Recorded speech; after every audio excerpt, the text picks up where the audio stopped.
Ghost Brother. My house was built in 1904. It is a single-family home, wood frame setting on a concrete block foundation. I have been living here for about 12 years.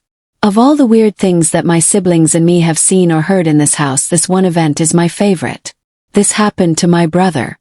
About 10 years ago, my brother and his best friends had started a garage band playing mostly Spanish rock, alternative music but in Spanish. His friends could only get together on Sunday afternoons. They would practice into the early evening, and they would usually call it quits by 8 p.m. This was the time I usually showed up and went to bed, 'cause I worked the graveyard shift.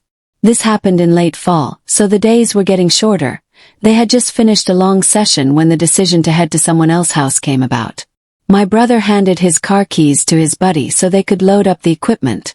Everyone had filed out of the basement, but the tricky part was that they needed to walk all the way to the back of the basement, up the back stairs, through the kitchen doorway, down the hall into the living room and out into the front porch. Everyone was outside sitting in my brother's truck waiting for him.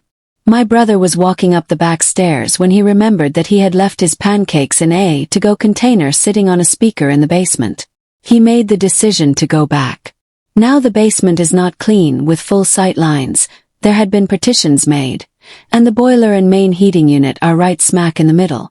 So after my brother walks back, he is about to retrieve his food container, when out of the corner of his eye he sees it.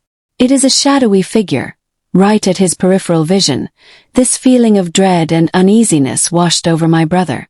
We had been taught that if you are in the presence of a spirit or ghost and you felt a bad vibe, to say quick prayer or to cuss at it. My brother chose the latter. He basically just told it, "Hey, fuck you, I don't have time for this shit."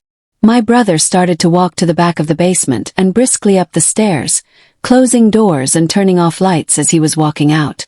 The last light switch is on the opposite side of the front door. Luckily the door was open and the light from the street lamp was flooding the living room with its amber light. My brother said he felt something at his back, but at no point did he turn around. As he flicked the last switch, the living room went dark, as did rest of the house.